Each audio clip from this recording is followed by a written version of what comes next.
Genios de todo el mundo se reúnen en un congreso sobre física teórica celebrado en Alemania.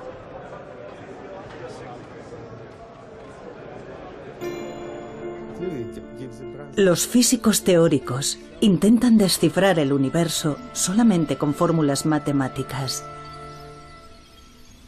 Ahora se enfrentan a la última gran pregunta que le queda a la raza humana.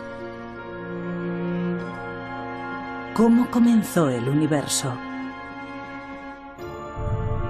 Parece una pregunta desalentadora, pero en realidad los físicos ya saben dónde yace la respuesta.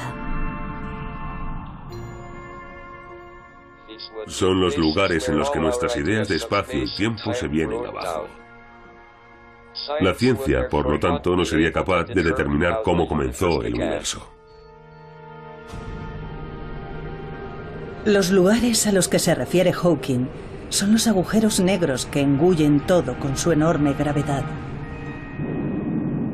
Ni siquiera la luz puede escapar de su profunda oscuridad, pero si su centro pudiera expresarse con una fórmula matemática, por fin se explicaría todo el universo. Esta sería la fórmula definitiva.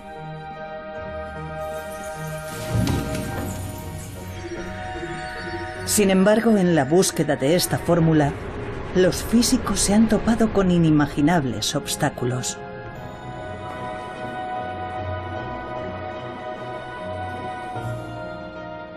Cayeron rayos y truenos y él dijo algo así como: eso debe de ser Dios. Nos estamos acercando demasiado a la respuesta y Dios está furioso con nosotros. ¿Puede la humanidad explicar la creación del universo?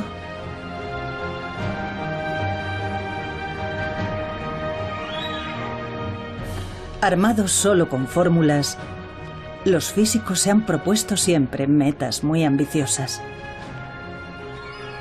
Esta es la historia de unos brillantes físicos y sus caminos recorridos a lo largo de un siglo. La fórmula definitiva.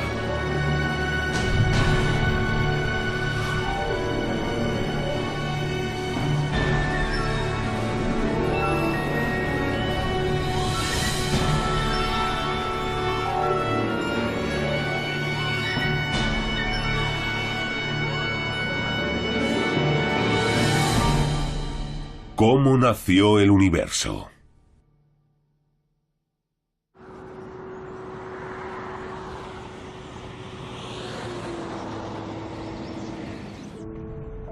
Entre las montañas de Colorado, Estados Unidos, se encuentra un centro que sirve de inspiración a físicos del mundo entero y donde se reúnen todos los años. El Centro Aspen de Física ha sido testigo de muchos descubrimientos importantes. Demos la bienvenida a John Swartz. En 2012, para celebrar el 50º aniversario del centro, un distinguido físico fue invitado a pronunciar unas palabras. John Swartz es uno de los físicos que más cerca ha estado de descubrir la teoría definitiva. Nos topamos con un prometedor enfoque para llevar a cabo la idea de Einstein de una teoría unificada. Ya teníamos una teoría única sin ninguna arbitrariedad que se suponía que describía todas las fuerzas de la naturaleza. Swartz ideó una nueva teoría llamada teoría de supercuerdas. Describía un mundo, impensable anteriormente, de partículas elementales revoloteando como cuerdas temblorosas. Pero hablaremos de ello más adelante. Antes echemos un vistazo al lugar que animó a Swartz a emprender su viaje en busca de la fórmula definitiva.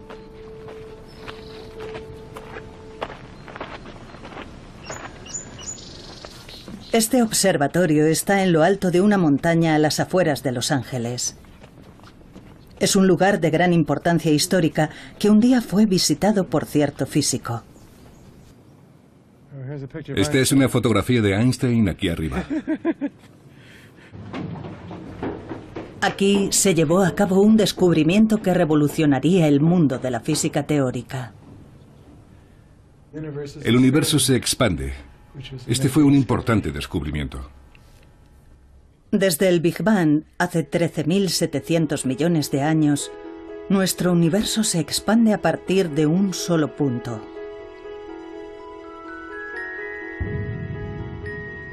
Los físicos han sido capaces de usar fórmulas para explicar todo lo que ocurrió en el mundo desde el segundo 10 elevado a la potencia menos 43 después del Big Bang. En otras palabras, el momento en sí en el que nació el universo continúa siendo un misterio.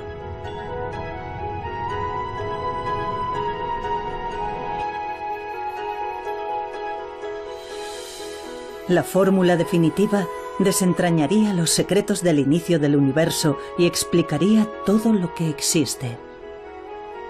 Fue un brillante físico quien abrió este camino épico. Albert Einstein. Albert Einstein es una figura legendaria para la física del siglo XX.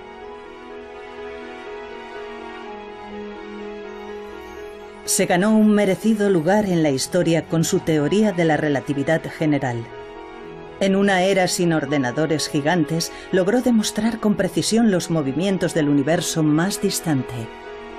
Había muchas esperanzas de que resolviera por fin el misterio del origen del universo. Esta es la fórmula de la teoría de la relatividad general. Puede parecer complicada, pero su significado es sorprendentemente sencillo.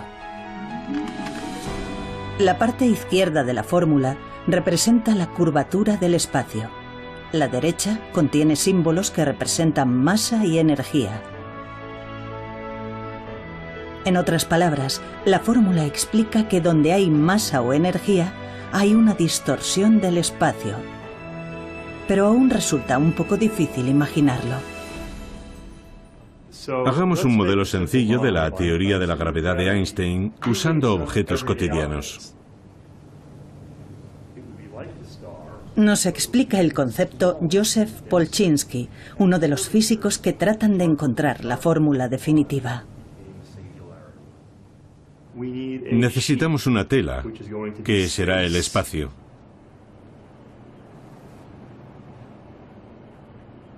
Ya tenemos un buen modelo para reproducir el efecto. Supongamos que esto es el espacio, no hay materia, y como podemos ver es totalmente plano. Pero ahora supongamos que hay una masa grande, una estrella, por ejemplo. Lo que pasará entonces es que el espacio se curvará. Si el planeta se mueve, por supuesto, no se moverá en línea recta, se moverá en círculo y orbitará alrededor de la estrella. Cuando pensamos en la gravedad, seguramente nos imaginamos una estrella que es atraída por otra que se mueve en círculo. Así. Según la teoría de Einstein, no obstante, la masa de la estrella hace que el espacio-tiempo se distorsione y como consecuencia de ello, las otras estrellas siguen la curvatura creada por la masa. Esta curvatura del espacio-tiempo se vuelve más extrema y potente cuanto más pequeñas y pesadas son las estrellas. En base a esta teoría, Einstein hizo una atrevida predicción. Donde hay una fuerte gravedad, hasta la luz se curva. Si esta teoría fuera efectivamente correcta, significaría que una estrella oculta tras una estrella más grande sería visible, porque la gravedad curva la luz. Y su predicción demostró ser correcta. Esta es una foto de un eclipse total de Sol. Las estrellas que se ven alrededor del Sol aparecen ligeramente apartadas de donde están realmente. Ello es debido a que la enorme gravedad del Sol ha provocado que se curve la luz de lejanas estrellas.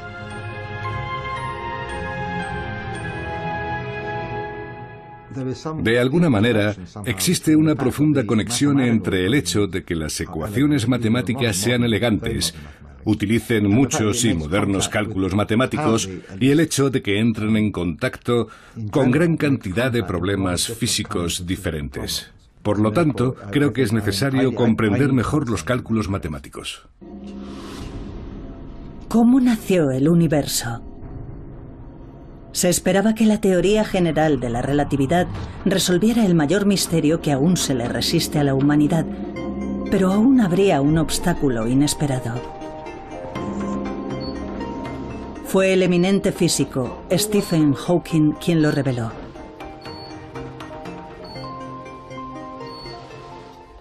Hola. ¿Cómo están? A pesar de sufrir una enfermedad incapacitante que paraliza los nervios del cuerpo, Hawking volcó su brillante mente en abordar el misterio del inicio del universo. Hawking se ganó el aplauso del mundo científico por realizar un importante descubrimiento relacionado con el Big Bang que marcó el comienzo del universo. El universo se originó desde un único punto y continúa expandiéndose. Si volvemos atrás en el tiempo, podemos reconocer otro fenómeno similar. Es el fenómeno de los agujeros negros.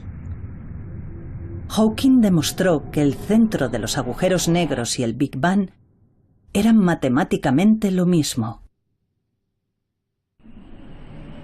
Cuando explota una estrella enorme, se crea un agujero negro que se traga todo lo que lo rodea. Si el centro del agujero negro podía calcularse, el momento en que nació el universo también se podría explicar y analizar. Pero había un problema. Volvamos a la teoría de la relatividad general. Cuanto más pequeña y pesada es una estrella, mayor es la curvatura espacio-tiempo. Los agujeros negros, con su gravedad extrema, se hunden infinitamente hacia un solo punto. El problema era la profundidad infinita. Esta es la fórmula de los agujeros negros. Si extraemos su significado general, el resultado es algo parecido a esto. R es la distancia desde el centro de un agujero negro. Cuanto más nos acercamos al centro, mayor es la distorsión representada aquí por la letra D. No obstante, en el centro de un agujero negro, la distancia de R es 0, y por lo tanto el denominador se convierte en 0, de modo que el resultado sería infinito. Infinito significa que esta ecuación es imposible de calcular.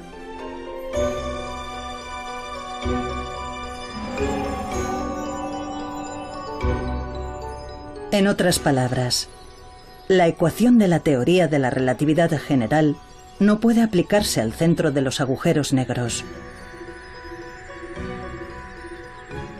Si no podemos explicar el centro de los agujeros negros, el misterio del origen del universo también seguirá sin resolverse.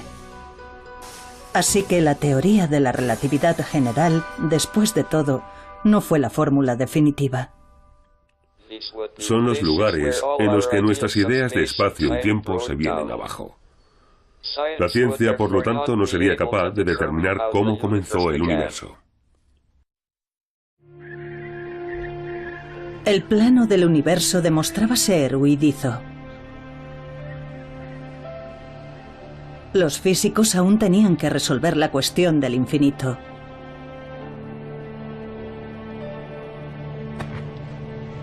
Entonces se les ocurrió una idea atrevida. ¿Por qué no combinar la teoría de la relatividad general con otra fórmula?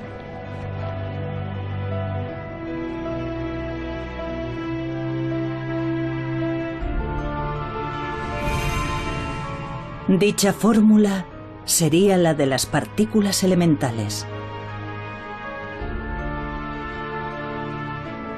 La fórmula de las partículas elementales describe con asombrosa precisión la micromateria que conforma el mundo.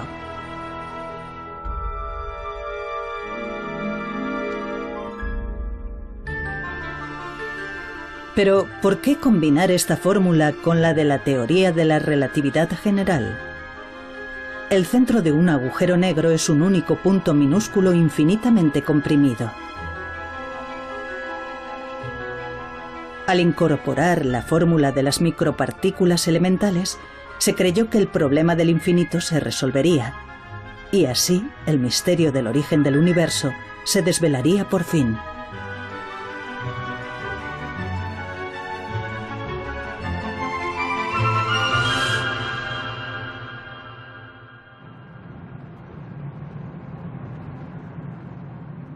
Fue un físico ruso el primero en intentar descubrir la fórmula definitiva combinando la teoría de la relatividad general con la fórmula de las partículas elementales.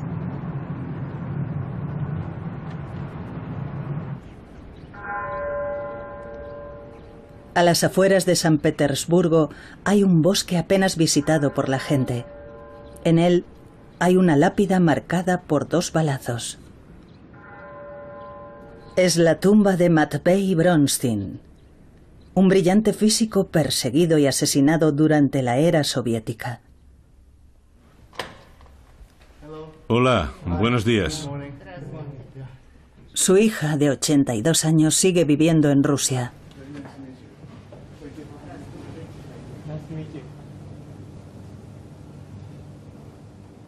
Bronstein murió a los 31 años.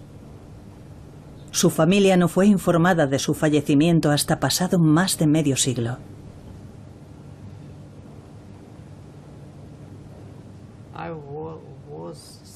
Yo tenía 6 años. Lo detuvieron el día de mi 6º cumpleaños. Todos mis recuerdos son imágenes. No recuerdo conversaciones ni situaciones.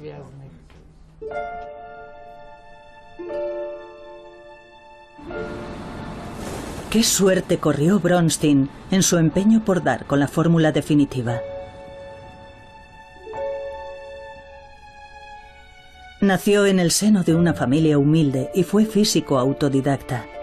A los 19 años dominaba la teoría de la relatividad general y la fórmula de las partículas elementales, en una época en la que a la mayoría de los físicos les costaba entender dichos conceptos.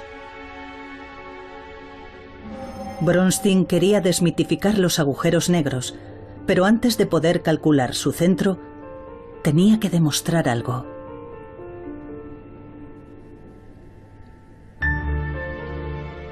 Debía comprobar si las 2 fórmulas podían combinarse y funcionar juntas a nivel microscópico en el espacio que lo rodeaba.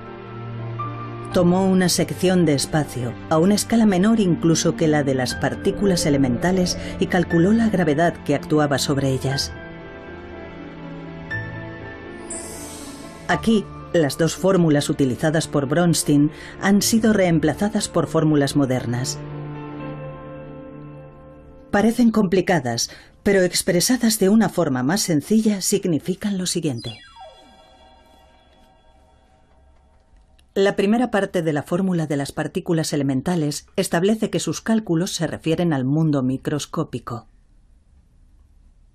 Dentro del recuadro azul, la fórmula describe la micromateria y las fuerzas que actúan sobre ella.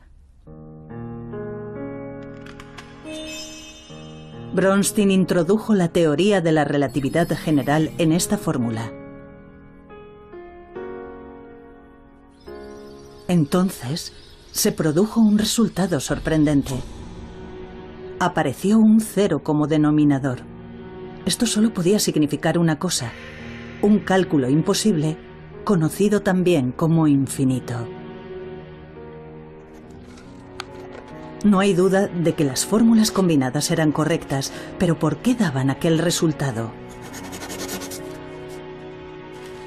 Bronstein continuó sus cálculos con mayor precisión aún.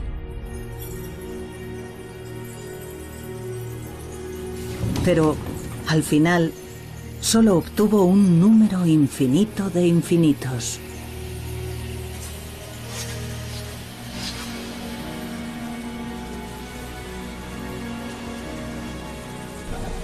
Estos resultados sugerían que si miramos lo que hay a nuestro alrededor a nivel microscópico, Todo es inestable, con multitud de fenómenos parecidos a agujeros negros que dan lugar a infinito.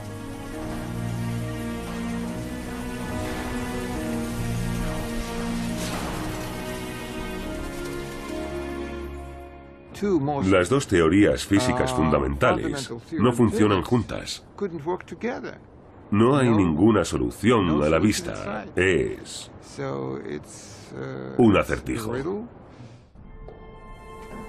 Con el problema del infinito sin resolver, Bronstein había sacado a la luz involuntariamente otro acertijo. Estamos rodeados por una inmensa cantidad de infinitos. Mientras tanto, en la Unión Soviética ocurrían terroríficos sucesos bajo el gobierno de Stalin. Se calcula que alrededor de 1 millón de intelectuales y ciudadanos fueron perseguidos implacablemente. Los científicos librepensadores eran el objetivo más evidente.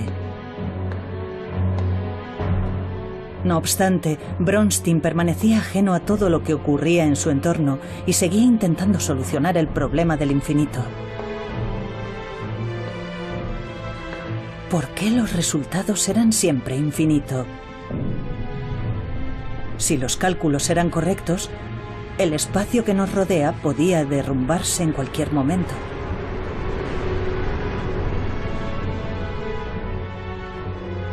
En agosto de 1937, todo acabó bruscamente. La policía secreta detuvo a Bronstein.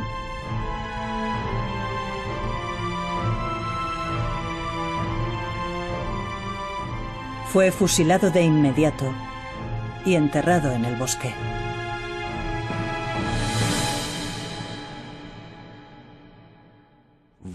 ¿Por qué Stalin ejerció aquella represión? Porque le preocupaba su poder personal. Pero semejante régimen nunca puede justificarse.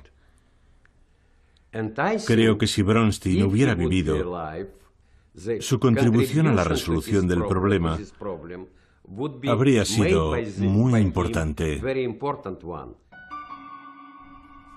Tras la muerte de Bronstein, los esfuerzos por resolver el problema del infinito continuaron durante casi un siglo. Los físicos de más talento y prestigio trataron de desentrañar el misterio del origen del universo, combinando las dos grandes teorías. Pero ninguno de ellos tuvo éxito.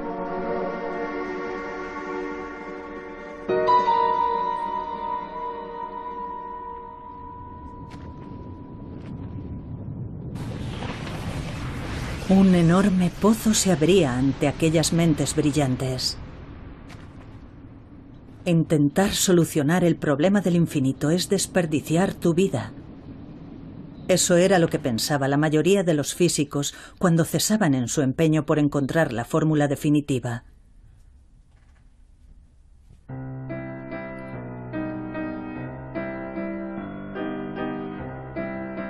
Pero en 1974 ocurrió un hecho decisivo.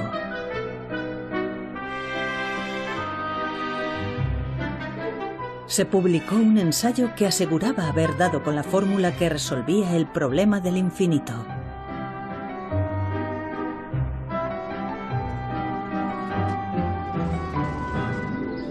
Sus autores eran dos investigadores desconocidos que habían coincidido en Princeton.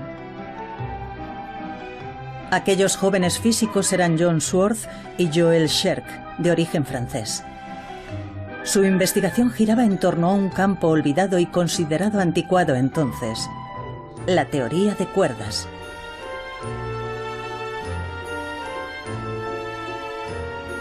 Tomemos como ejemplo las partículas elementales, las unidades de materia más pequeñas. Según la teoría de cuerdas, las partículas no son puntos, sino cuerdas temblorosas con diversas formas. Esta idea aparentemente extraña se basa en una antigua fórmula física que se había dejado de lado. La teoría había sido abandonada por todos, salvo por algunos testarudos como yo.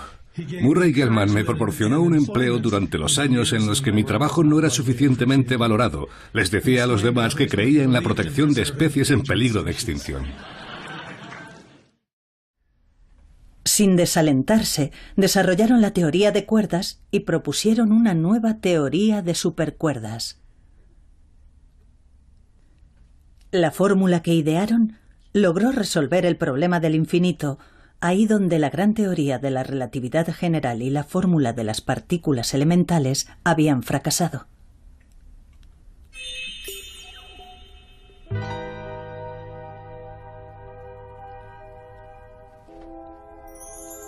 Pero ¿cómo resolvieron el acertijo los dos jóvenes físicos?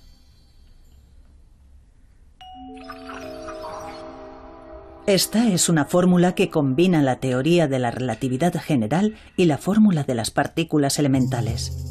La parte que está dentro del recuadro expresa el hecho de que todas las partículas son puntos. Esto muestra la fuerza entre partículas que revolotean a nivel microscópico. Al expresarse con una fórmula sencilla, el denominador es r², siendo r la distancia entre partículas. Si las partículas son puntos, en el momento en el que colisionan unos con otros, la distancia r se convierte en 0. Ahora tenemos 0 como denominador. En otras palabras, el resultado es infinito cuando las partículas colisionan entre sí.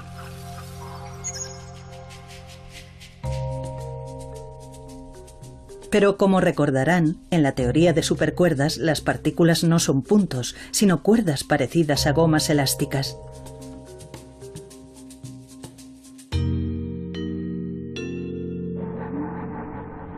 Si las partículas tienen forma de gomas elásticas, ocupan cierta cantidad de espacio, de modo que, aunque colisionen entre sí, nunca acabarán siendo más pequeñas que el grosor de la goma. Ni siquiera en el momento de la colisión, la distancia r se convierte en 0 y por lo tanto no acabamos teniendo infinito como resultado de infinito. La teoría de supercuerdas resolvió finalmente el acertijo del infinito que había preocupado a los físicos durante casi medio siglo. Además abrió el camino para desentrañar el misterio del origen del universo. No era un problema en el que trabajaran muchas personas, pero algunos éramos conscientes de él y era un problema que había estado ausente en anteriores enfoques. Por eso, ambos comprendimos que era algo en lo que valía la pena invertir nuestros esfuerzos. Sin embargo, la mayoría de los físicos no prestaron atención a su teoría de supercuerdas.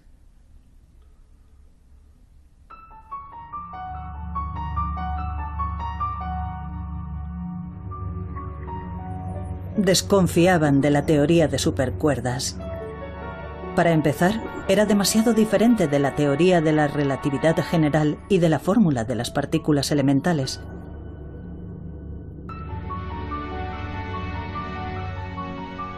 Pero eso no era todo.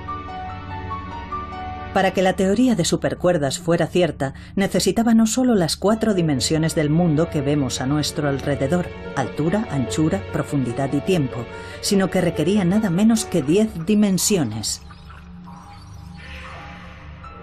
Eso es, 10. Muchos físicos se mostraban escépticos al oír hablar de otras dimensiones. Nuestro espacio-tiempo tiene 3 espacios y una dimensión de tiempo. Por eso decimos que es un espacio-tiempo de 4 dimensiones. Pero en lugar de 4 tenía al menos 10 dimensiones. Había que hacer algo con respecto a aquellas 6 dimensiones superfluas. Así que perdí el interés en trabajar con más dimensiones. No me solucionaba nada. La teoría de supercuerdas no puede llamarse física. Aquellos que lleven a cabo tales investigaciones deben ser excluidos. Esas eran las opiniones que se escuchaban en aquella época. Schwartz recibió frecuentes comentarios sarcásticos de un físico ganador del premio Nobel. Creo que veía con escepticismo el programa de la teoría de cuerdas. Pensaba que se alejaba demasiado de los experimentos y eso le molestaba. Me tomaba el pelo con ello. Me veía en un pasillo y me gritaba desde lejos: Schwartz, ¿con cuántas dimensiones trabajas hoy?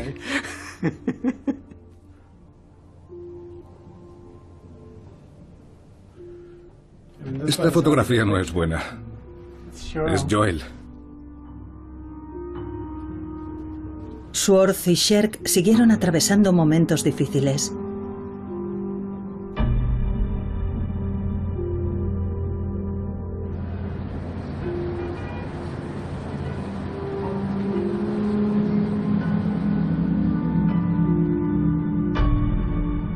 Después de que su teoría de supercuerdas fuera desechada ampliamente, Sherk cayó enfermo por una grave diabetes y regresó a Francia. ¿Por qué 10 dimensiones? ¿Y dónde estaban aquellas otras dimensiones invisibles?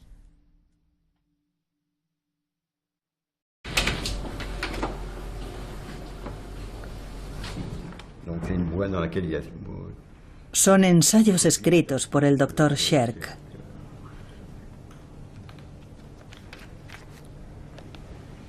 Se dice que Sherk se volcó obsesivamente en la investigación de otras dimensiones.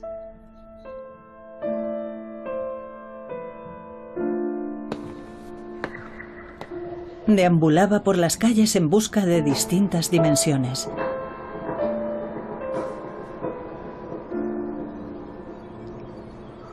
Se convirtió en un apasionado budista y se entregó a la meditación.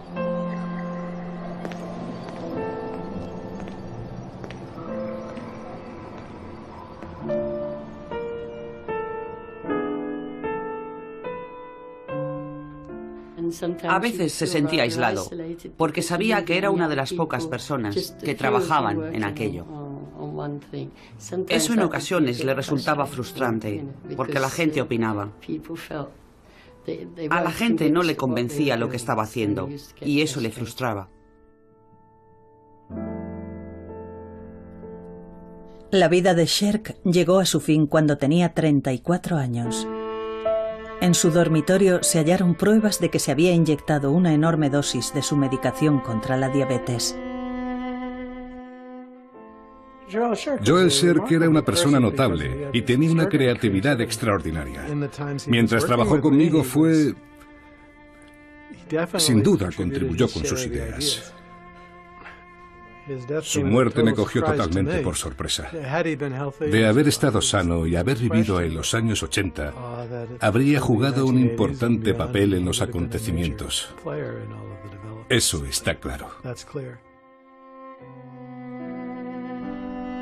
Sherk falleció antes de poder hacer realidad su sueño de descubrir la fórmula definitiva.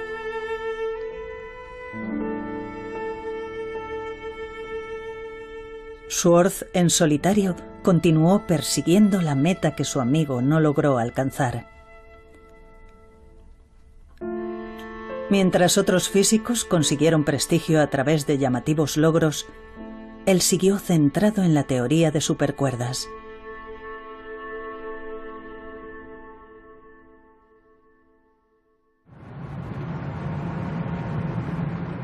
Entonces surgió otra oportunidad. Un nuevo miembro se unió a la investigación desde Inglaterra, al otro lado del océano. Se trataba del brillante físico Michael Green. Green es profesor lucasiano de la Universidad de Cambridge, un prestigioso título que antes ostentaron genios como Newton y Hawking.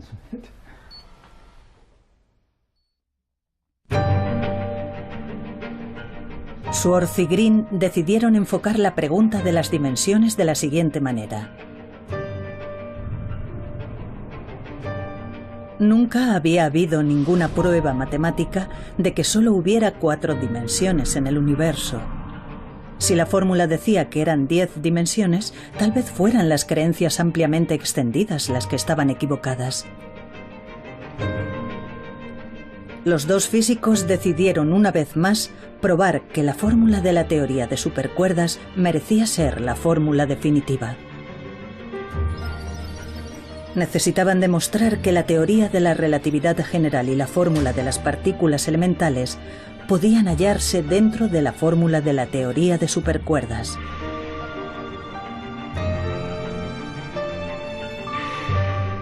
Por medio de complicados cálculos, emergieron dos fórmulas vitales.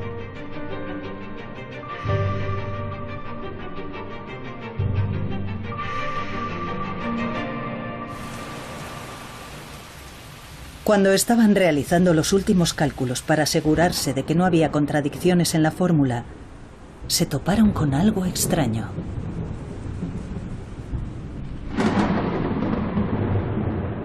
El número 496 no dejaba de aparecer una y otra vez.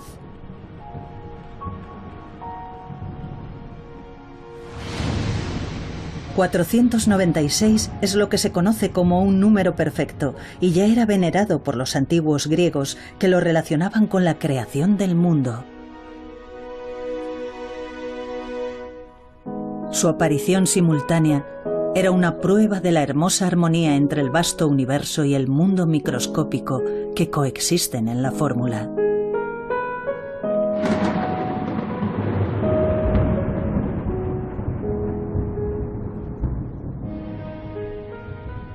Era 496.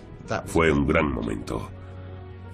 Recuerdo que, mientras hablábamos de ese número, 496, cayeron rayos y truenos. Y él dijo algo así como, eso debe de ser Dios. Nos estamos acercando demasiado a la respuesta y Dios está furioso con nosotros.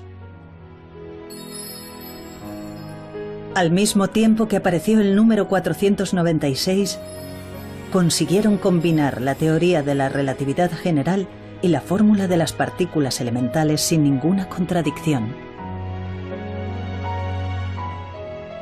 En aquel entonces nos pareció un milagro. Fue una situación curiosa porque nos topamos con una teoría que en cierto modo era más inteligente que nosotros, pues contenía profundas verdades que realmente no entendíamos. La noticia del descubrimiento logrado a través de sus cálculos se difundió enseguida por todo el mundo. Estaba muy emocionado y dijo, ¿os habéis enterado de la revolución? Era una época muy excitante y la gente se mostraba muy optimista porque pronto podríamos explicar el universo. Enseguida quedó totalmente claro que la teoría podía ser mucho más realista. Yo no lo creí, sigo sin creerlo. Hoy en día no quería admitir que todo lo que estaba pasando fuera una coincidencia. Me pareció una especie de señal del cielo. ¿Podía ser la teoría del todo la fórmula definitiva que resolvería por fin el misterio de cómo nació el universo?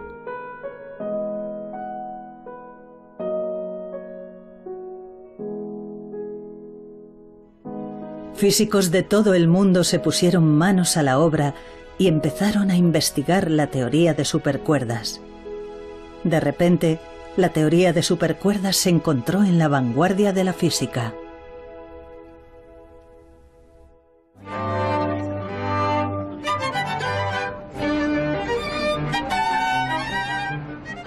Los físicos por fin habían aceptado la idea de las dimensiones múltiples.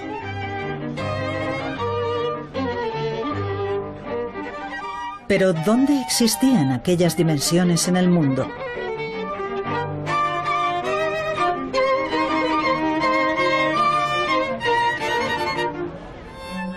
Hay que hacer un esfuerzo para comprender la idea.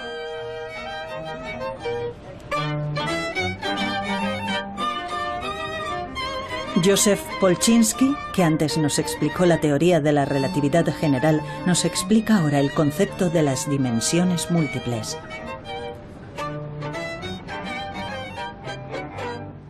Muchos físicos piensan que el universo tiene dimensiones ocultas. Para un físico, una dimensión es una dirección en la que pueden moverse las cosas. Podemos verlo con esta cuerda floja, por ejemplo. Nuestra equilibrista Erika ve la cuerda floja como un mundo unidimensional. Solo puede moverse hacia adelante y hacia atrás. Para esta mariquita, que es mucho más pequeña, la cuerda es bidimensional. La mariquita puede moverse a lo largo de la cuerda o alrededor de ella. Como dice Polchinski, la cuerda es bidimensional para la mariquita. En otras palabras, al centrar nuestra atención en escalas más pequeñas, comenzamos a ver dimensiones anteriormente ocultas. Pero ¿dónde podemos encontrar ese mundo de 10 dimensiones descrito en la teoría de supercuerdas? Existe en el mundo microscópico. Un mundo tan microscópico que es la trillonésima parte de la trillonésima parte de un átomo. Estos objetos de forma extraña son lo que los físicos consideraban parte de esas otras dimensiones. Como las dimensiones están ocultas a nivel ultramicroscópico, normalmente son invisibles al ojo humano.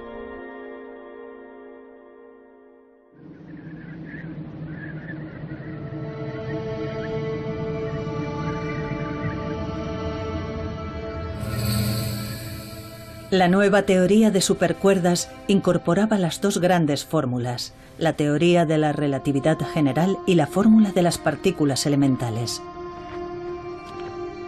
¿Era esta la fórmula definitiva que descifraría por fin todo lo que hay en el universo?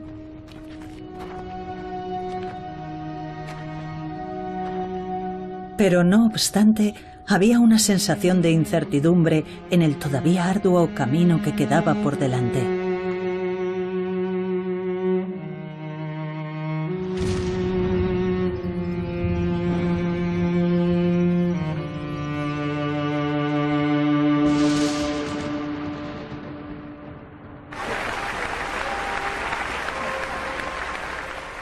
Entonces fue cuando el genio Stephen Hawking volvió a entrar en escena. Él fue quien planteó a los físicos el problema del infinito en relación con los agujeros negros. ¿Tenía la teoría de supercuerdas lo que hacía falta para ser la fórmula definitiva? Hawking respondió a esta pregunta mencionando otro problema que acechaba en la profundidad de los agujeros negros. Y así es como comienza el siguiente capítulo de nuestra historia.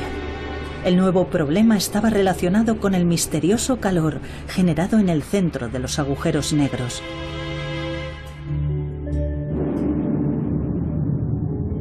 Como recordarán, en el centro de los agujeros negros hay puntos comprimidos hasta una densidad infinita. Debería ser imposible que hubiera movimiento ahí. Si las partículas elementales no se pueden mover, ¿cómo puede generarse calor?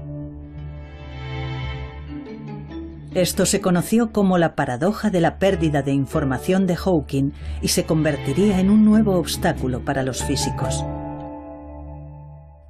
Se mostraba muy escéptico hacia la teoría de cuerdas, pero sus argumentos parecían bastante buenos, así que era muy difícil averiguar en qué se había equivocado.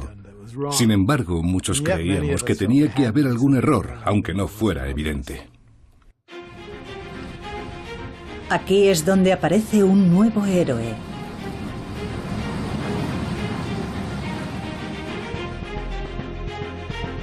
Es el joven físico Joseph Polchinski, al que ya hemos visto explicándonos diversos conceptos. Polchinski logró seguir desarrollando la teoría de supercuerdas.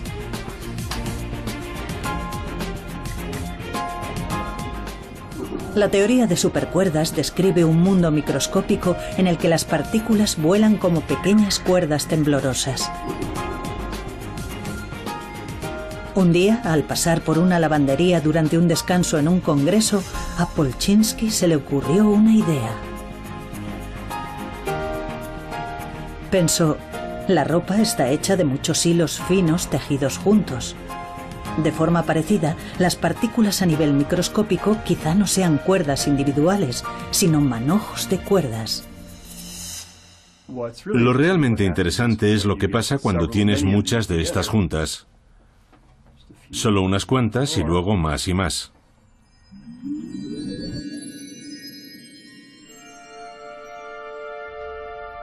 Trabajó en una fórmula y propuso que no eran cuerdas individuales, sino muchas cuerdas moviéndose juntas y formando una especie de membrana.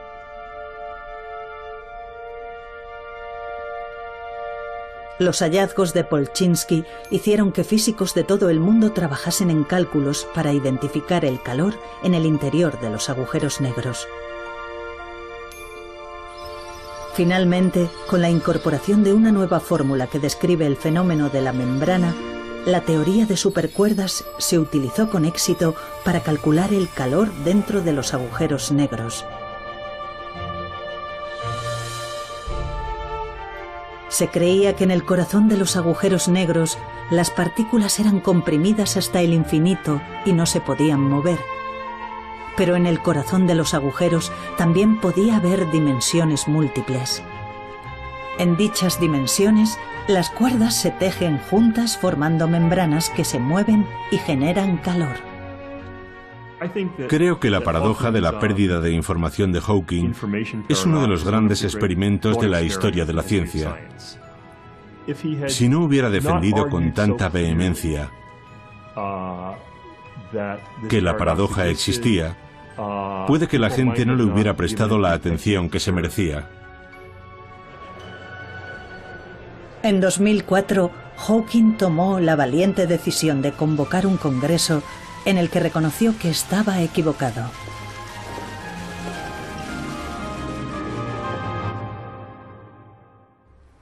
Quiero informarles de que creo haber resuelto un importante problema de física teórica que sigue pendiente desde que descubrí, hace 30 años, que los agujeros negros desprenden calor. Mi ensayo sobre la pérdida de información de los agujeros negros provocó 25 años de discusiones en las que hemos aprendido mucho. Estoy encantado de que hayamos descubierto ahora que la información no se pierde. La historia lo demostrará. Hemos avanzado mucho y es posible que falte poco para descubrir la teoría definitiva.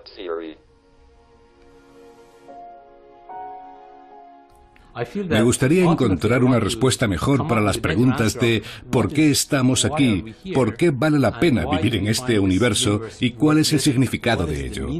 Tal vez estemos contemplando cuestiones filosóficas que ni siquiera sabemos por qué nos planteamos. No tengo una buena respuesta, pero aún así seguimos haciendo lo que hacemos.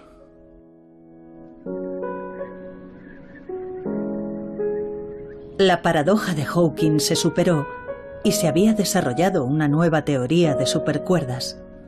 Con esta fórmula, ¿podía la humanidad resolver finalmente el misterio del origen del universo?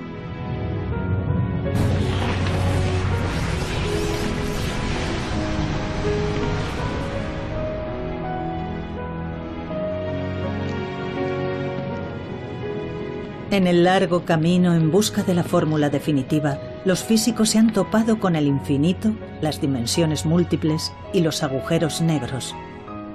Ahora, por fin, están consiguiendo vislumbrar el origen del universo.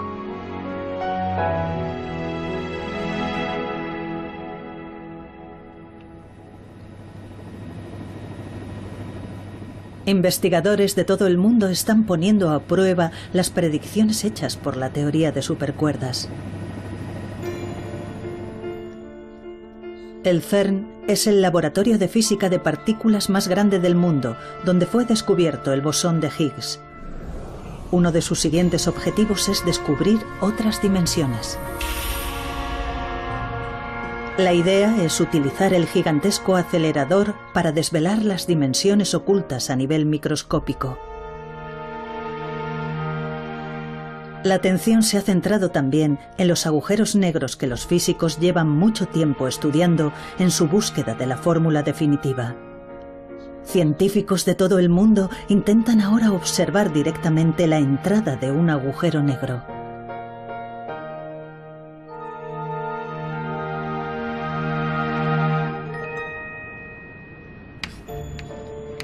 La teoría de supercuerdas sigue utilizándose en las investigaciones más recientes.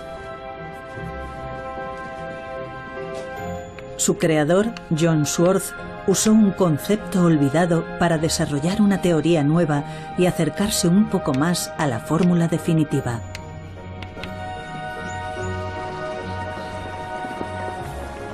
Pero empieza a pensar que quizá no viva para ver el día en el que por fin se desvelen los secretos del origen del universo.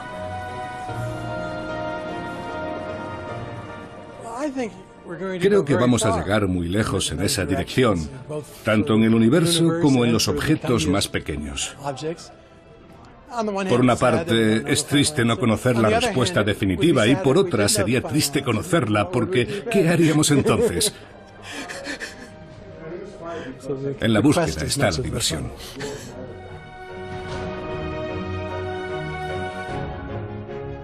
Entonces, ¿cómo se creó nuestro universo?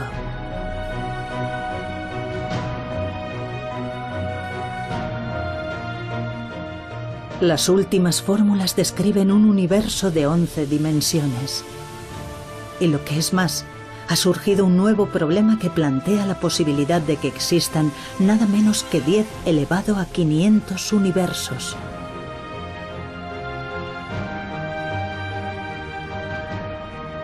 La fórmula definitiva desvelará los profundos misterios del universo.